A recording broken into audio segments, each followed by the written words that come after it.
Miami-Florida State rivalry obviously goes way back. It was a big rivalry game, you know, growing up, just watching UM versus Florida State. You kind of grow up and just wonder if you'll ever be able to play in these types of games. It's kind of crazy to be a part of it.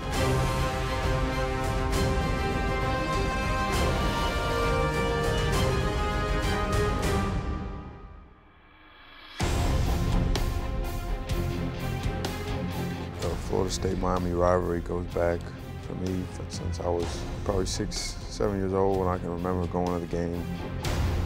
Growing up, I wasn't as much a Miami's fan as Chicolo, but Chicolo pretty much explained to me, this is not like a normal high school rivalry game. This is something completely different.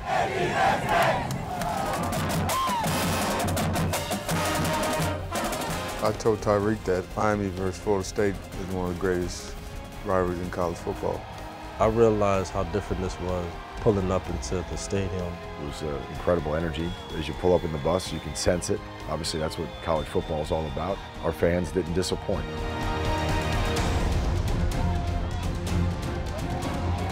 I really felt it when we got off the bus. When we did the Canes walk, all the fans was out there.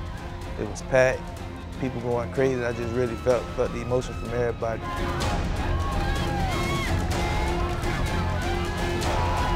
It was a great environment for college football and obviously a great representation for the University of Miami on the national stage.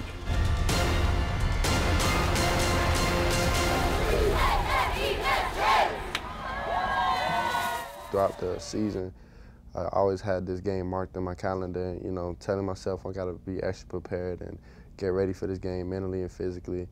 And then when the week actually came up, you know, I was kind of injured.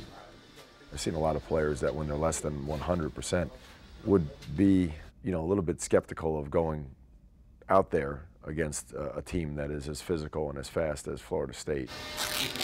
He welcomed the challenge. He was undaunted by it.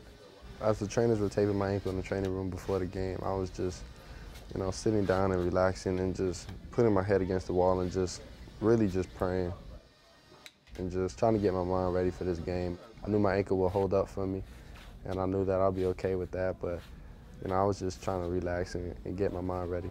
I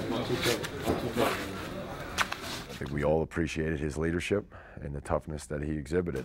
It means a lot when you're trying to build a program.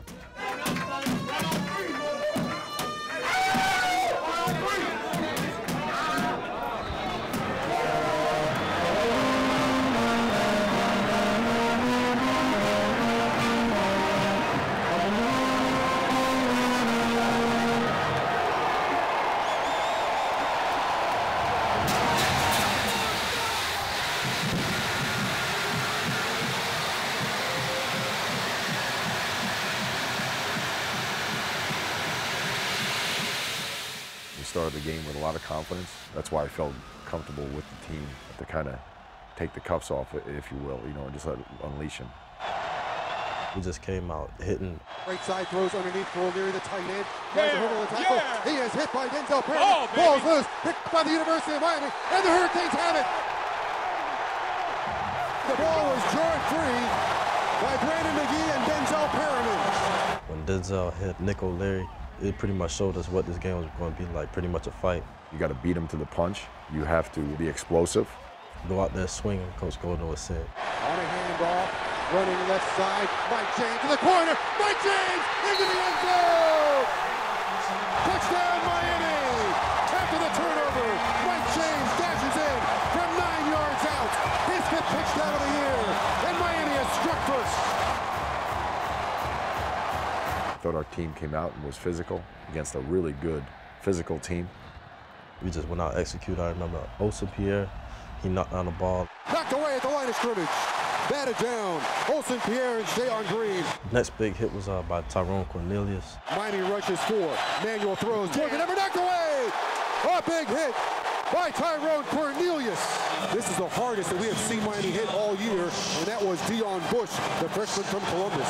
Deion Bush had some physical plays. I don't think there's any question about it. I thought Jimmy Gaines' tackle down on the goal line was as good as anything that we've seen. Right side, he stood up. There's a big hit by the University of Miami. Canes would not allow themselves to get pushed out. DJ Manuel, they bring Higgins in motion. They fumble the ball.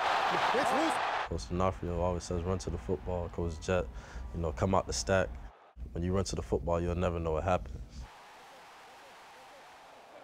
During that play, I was running to the ball, saw the ball pop out, and was dove on the pile to get it. Chick he had tried to fall on it, and it popped out. And so I was like, oh man, so I got to jump on it now. Human nature would tell you to relax in that you're already outside the pile, so why would you get involved? And what you have to train is to put that aside, to develop the habit or the fight that you go and you get in the pile, and then you figure it out. And that's hard. Being under that pile, it was a mess. I had about, over 1,000 pounds on top of me. And everybody's trying to grab the ball, trying to get it. I had it for a second. The ball was still moving when I jumped down on it, and it popped out of my chest, and Tyreek was right there. He grabbed it. And it's Tyreek McCord, the freshman has it from Tampa.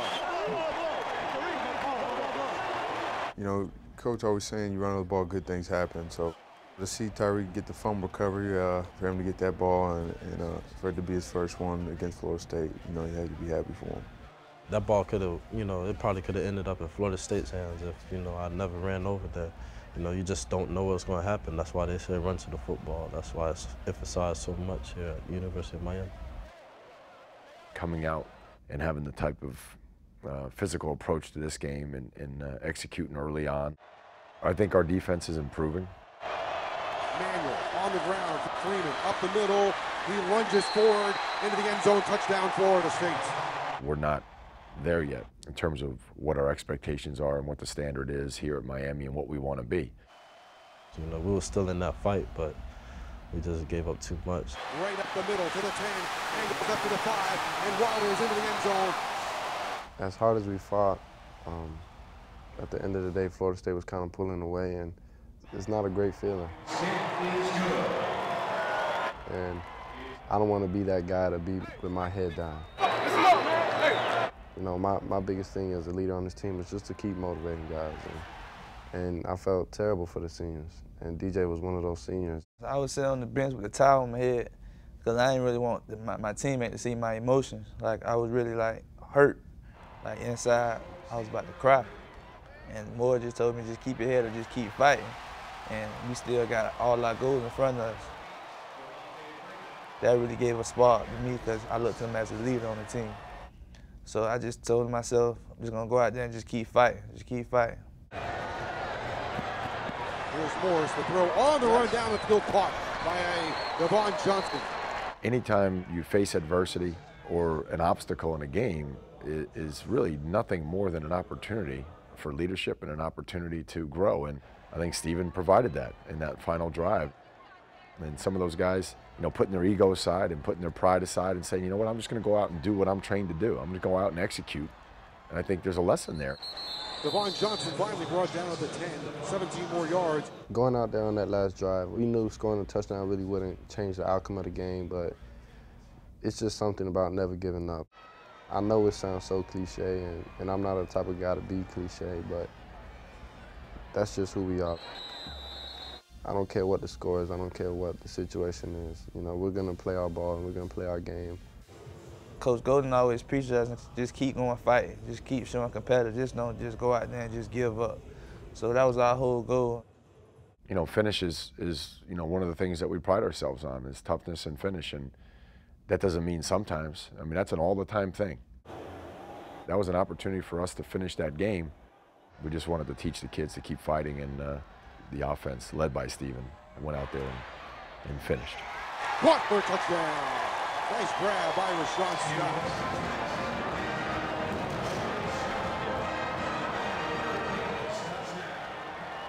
I do want you to remember how physical we played, how hard we played, how competitive we were. That's a good team. They're a little bit ahead of us right now. And I wouldn't trade locker rooms for anything.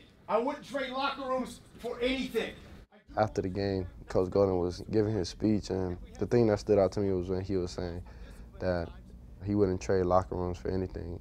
I wouldn't change locker rooms either, because I love each and every single person in that locker room because of the fact, they're my teammates. the thing that stood out to me was that we have great guys in our locker room. And being a part of what we're building is special to me. It's important for them to understand how I feel. And I'm proud of them, you know, that they would come out and continue to compete and be tough and display the energy and passion that they had in that game. You know, I think that meant a lot to us, the players, you know, knowing that we know how much he cares about us, you know, how much passion he has for this program and you know, how much he wants to see it succeed. And, you know, he knows that we're going to be a really good football team in the future. And right now they might be a little bit in front of us, of Florida State, but, you know, that's going to change. Family on three, 1, 2, 3. Family.